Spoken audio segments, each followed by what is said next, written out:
Assalamualaikum warahmatullahi wabarakatuh. Abdi bade macakeun nadoman syarat wudu sareng syarat mandi.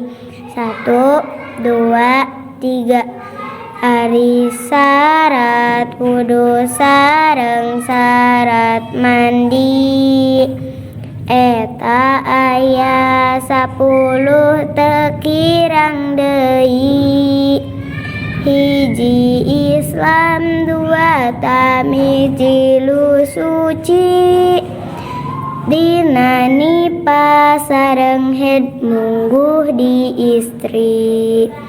4 ulah aya barang anu nyegah datang cai kana kulit kaya getah. 5 ulah aya barang nu ngarobah kana cai dina tempat nu dikumbah. 6 apal kana kaperduanana.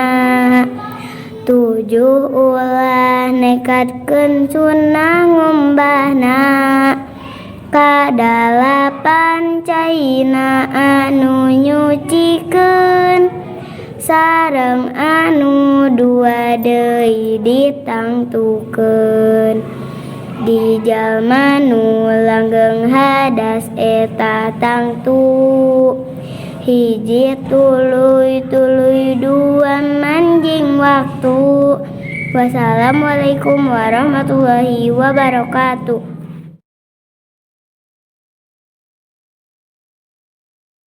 Assalamualaikum warahmatullahi wabarakatuh. Abdi bade macakeun nadoman syarat wudu sareng syarat mandi. 1, 2, 3.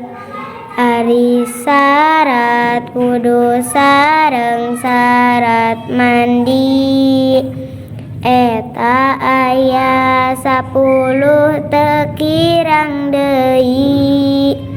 Hiji Islam, 2 tamiji lu suci, dina nipah sareng head mungguh di istri.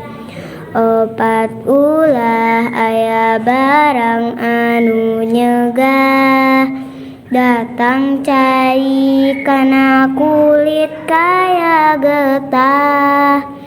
5 ulah aya barang nu ngarobah kana cai dina tempat nu dikumbah. 6 apal kana kaperduanana. 7 ulah nekatkeun sunnah ngumbahna. 8 caina anu nyucikeun sareng anu 2 deui ditangtukeun.